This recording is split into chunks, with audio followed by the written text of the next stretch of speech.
Hello, everyone, and welcome once again to the Temple Institute Parsha class. My name is Gedalia Meyer, and I'm podcasting from Maalat-Adumim in Israel. The idea of history repeating itself has a long and convoluted history. In a nutshell, this idea states that things happen because they were prefigured somehow from the past and have resurfaced in their current form as a manifestation of a previous form. It is an idea that applies to both individual lives and the lives of larger groups, such as nations. Most people are a bit mystified by this idea, tending to regard it as a cross between superstition and myth. In general, any academic or self-defined rational analysis of history rejects the idea out of hand. The reason for this is obvious. Things just happen. They do so because of a combination of prior conditions and current choices. In no way do they happen because they already happened in some manner in the disconnected past.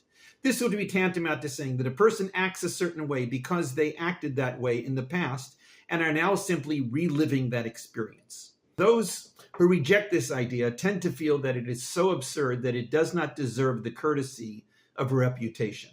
It is simply wrong. But if we really think about it, there's something absurd about this judgment. We do things all the time because that was the way we did them in the past. Even a large population, such as the followers of a religion or a nation, do this with regularity. Certain patterns set in, and that course of action becomes built into the psyche of the group. Rational thinkers tend to look upon this as nothing more than following a learned pattern or tradition, and never view it as history somehow repeating itself. The question is this: is history, whether on an individual or collective level, a linear series of events that is always creating itself anew in time, or is it a series of cycles in which certain key events are repeated in different situations to fit the times? Those who advocate the former tend to focus on the here and now as the only significant time in guiding things along. Those who favor history repeating itself tend to see the past as the precursor of much of what happens in the present. It is probably safest to say that both are true. Things really take place right now. They are not in any way compelled to be so because of something in the past. That being said, the past unquestionably steers things around in the present like an invisible guiding hand. Perhaps it could be said that we prefer a world in which history does not repeat itself because it allows for an independent and not predetermined present. But we frequently realize that we are not at all in control of our destiny and are nothing more than heirs of events of the past. What if it were actually true that certain watershed events of the past really did set things in stone in some manner for the future? Well, this seems impossible and probably goes against common sense. It cannot be dismissed out of hand. We do not know how fate actually plays a hand in our lives, but we all sense that it does nevertheless. The possibility that destiny can be determined by pivotal moments of the past is rooted in many traditional approaches to history. Among these are the biblical approach, which has been adopted by and large by Judaism. This week's Parsha is called Toldot. That word means generations or lineage or something along those lines, but it could also mean history. It turns out that in the Bible, there is not much difference between these obviously different English terms. Lineage was the key element of history. It showed who came from who and how they came. It was the ultimate result of a person's life. In this case, it was the history or lineage of Isaac. This is the only parsha in which he plays a central role. And even here, the focus is more on his two sons, Jacob and Esau, than on him. Nevertheless, this parsha commemorates the history of Isaac, for it is his lineage that is established forever over the events described. First, there are the years of no children at all from Rivka and Isaac. Finally, she becomes pregnant and experiences great difficulties in the pregnancy. Wondering what this is all about, Rivka goes to consult an oracle and is told that she will indeed have twin sons, but that their fate would be such that they would forever contest with one another, with the younger eventually triumphing over the elder. The twins are born and their fate is put on display almost immediately. The first, Esau, is all red, an unclear indication of what was to come. The second emerges grasping the heel of Esau, as if trying to get out first. Because of this strange state of affairs, he is given the name Yaakov or Jacob, which stems from the word for heel. Their personalities are fixed seemingly from the beginning. Esau is an outdoorsman who was an expert in hunting. Jacob is described as a simple man who dwelt in tents. What exactly this means and whether it is meant as praise or not is left unclear. Whatever the case, the first key historical interaction between them comes when Esau arrives hungry from a hunt and finds Jacob cooking up some red lentils. He demands that Jacob give him some, and through this demand acquires the name Edom, meaning red, as a permanent nickname. Jacob, for his part, agrees to do this, but only on the condition that Esau sells him his right as the firstborn. While this might seem trivial to us today, in biblical times, it was everything. Esau agrees to this proposition due to his immediate state of hunger. As a result of this, Jacob essentially becomes the firstborn, and Esau tends to resent the entire institution of the firstborn right. Perhaps this was due to his having sold it away so cheaply. He had to rationalize this fateful move by disregarding its value altogether. This would prove to play a pivotal role in their destinies. The next key event is the receiving of the blessing from their father when he reached the age where he sensed he was nearing death. Isaac intended for Esau to receive the most important of these blessings, since he considered him to be the older, not knowing about the sale of the birthright. He instructs Esau to bring food to eat to get him in the mood for giving this blessing. Rivka, upon hearing Isaac's intentions, instructs Jacob to bring this exact food from the farm animals so she could prepare it for Jacob to bring it in to Isaac. The idea was that Isaac was blind and wouldn't notice who was bringing the food and would bless the giver as if he were the intended recipient.